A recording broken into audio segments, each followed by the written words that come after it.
সন্ধ্যা হচ্ছে খিদা। ও মা, কি ঘরে ঘরে পাপড় ছিল না, পাপড় একটু ভেজে নিয়েছো, ওষুধ টুকুন খাবো।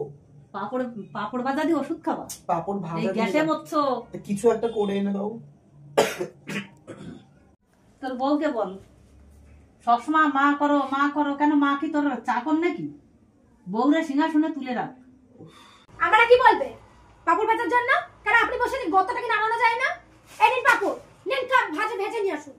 এই বহু বড্ড বদমাইশ মহিলা। তা তুমি বসে থাকো ঘটের মতো। জান তো শরীরটা নাড়িয়ে খান। তুমি কি করো? আমি কি করব সেটা আপনাকে দেখতে হবে না, আপনি কাজ করে খান। সেটা তোমার দেখতে হবে জান না। পাপড়টা ভেজে নিয়ে আসুন, আপনার ছেলে খিদে পেয়েছে। যাও তুমি নিয়ে এসো।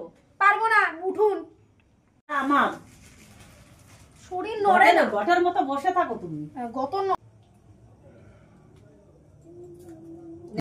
নে পাপড় নে, খেয়ে উদ্ধার করো। আর তোর বউ যে ওখানে শুয়ে আছে, তোর কি চোখে পর্দা নেই? হ্যাঁ।